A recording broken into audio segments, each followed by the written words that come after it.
नमस्कार, मैं प्रद्युमन जोशीला। हरियाणा प्रदेश का एक इलाका जहां बीजेपी का कमल नहीं खिल पा रहा। जी हां, इस इलाके में बीजेपी के बड़े बुरे हालात हैं। एक बार फिर से यहां चुनाव आया हुआ है। इस चुनाव में क्या रह सकता है, इससे पहले यहां क्या हुआ, उस पर आज के इस वीडियो में हम चर्चा करेंगे। हम जिक्र कर रहे हैं हरियाणा प्रदेश के हिसार जिले के उकलाना का। जी हां, उकलाना में उकलाना नगर पालिका की चेयरपर्सन और वार्ड के पार्षदों का चुनाव चल रहा है। इस चुनाव पर पूरे हरियाणा प्रदेश की निगाहें हैं। बड़े बड़े मंत्री प्रचार के लिए उतरे हुए हैं।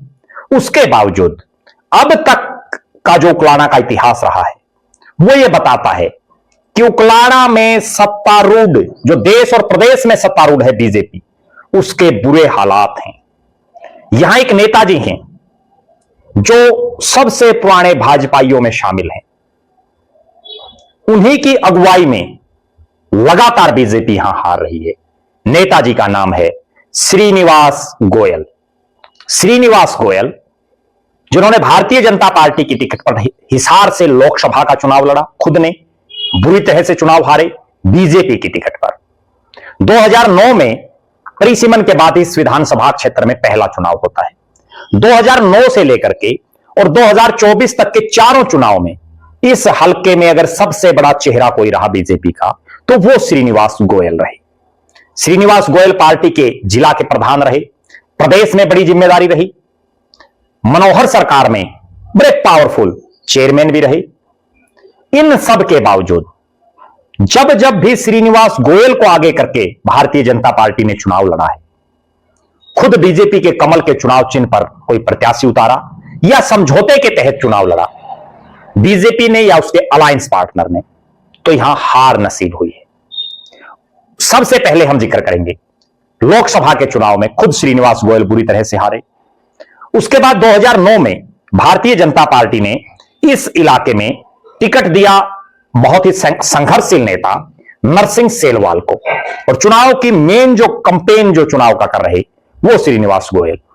भले पूरे विधानसभा इलाके में श्रीनिवास गोयल की खुद की पकड़ ना हो, लेकिन चूंकि वो खुद उकलाना मंडी से आते हैं इसलिए उकलाना मंडी में तो उनका विशेष प्रभाव होना लाजमी है। लेकिन नरसिंह सेलवाल बुरी तरह से चुनाव हारे। फिर आया 2014, भारतीय जनता पार्टी ने यहां से टिकट दिया सीमा गेबीपुर को। श्रीनिवास गोयल एक बार फिर से सबसे बड़ा चेहरा, और विशेषकर उकलाना मंडी में, उकलाना मंडी के आसपास के इलाके में, लेकिन सीमा गेबीपुर उकलाना हल्के से फिर चुनाव हारी।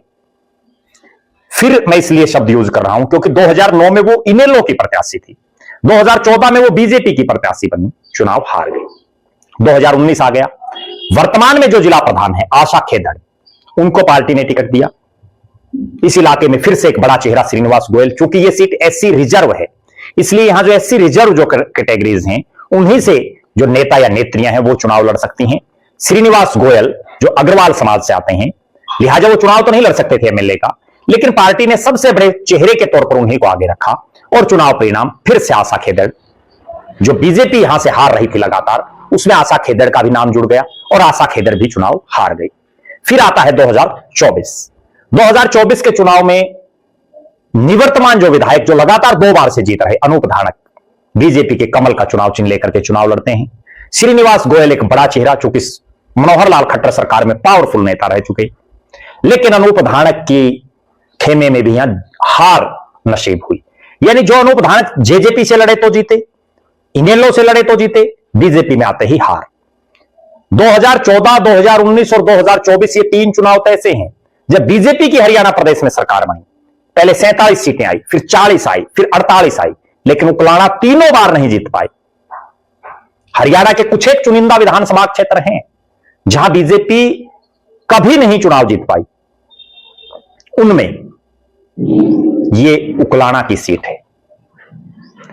अब जब नगर पालिका की चेयरपर्सन का चुनाव है तो इस चुनाव में भारतीय जनता पार्टी ने जिन श्रीनिवास गोयल की अगुवाई में चुनाव पार्टी लगातार लड़ रही हो, सबसे बड़ा चेहरा इस इलाके में हो और लगातार हार बीजेपी को नसीब हो रही हो, उसके बावजूद उनकी पुत्रवधू निकिता गोयल को चुनावी मैदान में उतार दिया। चुनावी प्रचार में सरकार के बड़े बड़े मंत्री, संगठन के बड़े बड़े पदाधिकारी लगातार जुटे हुए हैं। लेकिन सबसे बड़ा सवाल, क्या खुद हारे हुए नेता, बीजेपी की टिकट पर खुद हारे हुए नेता क्या जिता पाएंगे निकिता गोयल को? हारे हुए नेता मैं क्यों कह रहा हूं? खुद श्रीनिवास गोयल चुनाव हारे, आशा खेदर चुनाव हार चुकी हैं, अनूप धानक चुनाव हार चुके हैं। जो लीड कर रहे हैं इस इलेक्शन को, वो तमाम चेहरे, उनको जनता शिकस्त दे चुकी है। जनता आईना दिखा चुकी है उनको कि बीजेपी की टिकट पर आपकी यह हालात है। तो अब ऐसा उनके पास क्या जादू है कि वो नगर पालिका के इस चुनाव को जीत सके?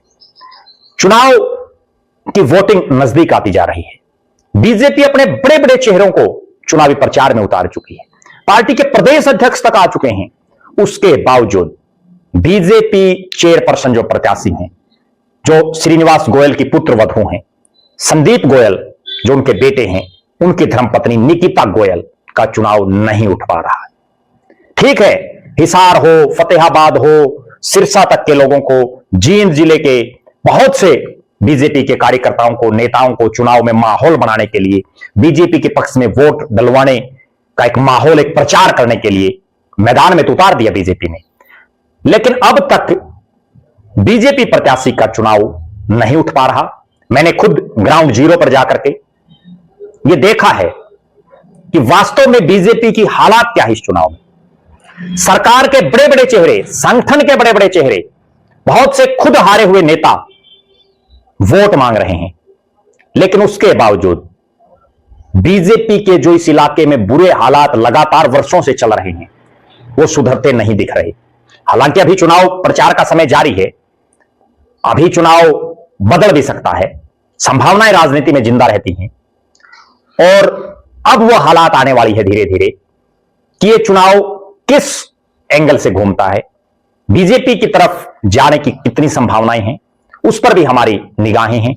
आप दर्शक जरूर कमेंट करें कि जिस इलाके में लगातार बीजेपी हार रही हो, विधानसभा के लगातार चारों चुनाव हार चुकी है, लोकसभा में अभी जब चौधरी रणजीत सिंह ने चुनाव लड़ा, बुरी हार हुई थी उकलाड़ा से, बड़ी बुरी हार उकलाड़ा हल्के से। और यह उकलाड़ा हल्का ही था, अगर यहां ठीक ठाक वोट आ जाते तो उचाना में भी असर पड़ता, नारनौंद में भी चर्चाएं चल पड़ती, तो क्या पता बीजेपी लोकसभा का जीत जाती। विधानसभा भी हार गई और नगर पालिका में भी कोई बहुत अच्छे हालात बीजेपी के आज के दिन नहीं दिखाई दे रहे। हमारी निगाहें हरियाणा प्रदेश में जो अभी 7 जगह चुनाव चल रहा है, उन 7 जगह पर है। हम हर अपडेट से आपको रूबरू कराएंगे। ग्राउंड जीरो पर वास्तव में हकीकत क्या है वो बताएंगे। मैं उकलाना का ही एक दृश्य बता दूं। बहुत से ऐसे भाजपाई हैं जो ये कहते घूम रहे हैं कि श्रीनिवास गोयल की जो पुत्र वधू है वो तो लगभग 2000 वोटों से जीतेगी, और जब उनसे पूछा जाए कि कैसे जीतेगी तो उनकी बोलती बंद। केवल हवा हवाई बातें करने से काम नहीं चलेगा, धरातल पर आपकी क्या हालात है वो समझना होगा। जब तक प्रत्याशी और प्रत्याशी का परिवार या प्रत्याशी के साथ जो लोग मैनेजमेंट कर रहे हैं वो वास्तविकता नहीं जान लेंगे, तब तक चुनाव जीतने की संभावनाएं बहुत कम रहती हैं। आप दर्शक अपनी बेबाक राय जरूर रखें। उकलाना में कौन जीत सकता है, कैसा चल रहा है चुनाव प्रचार, आपकी नजर में हरियाणा के 7 इलाकों में कौन आगे दिख रहा है, अपनी बेबाक राय जरूर रखें। बहुत बहुत धन्यवाद। आपका अपना प्रद्युमन जोशीला।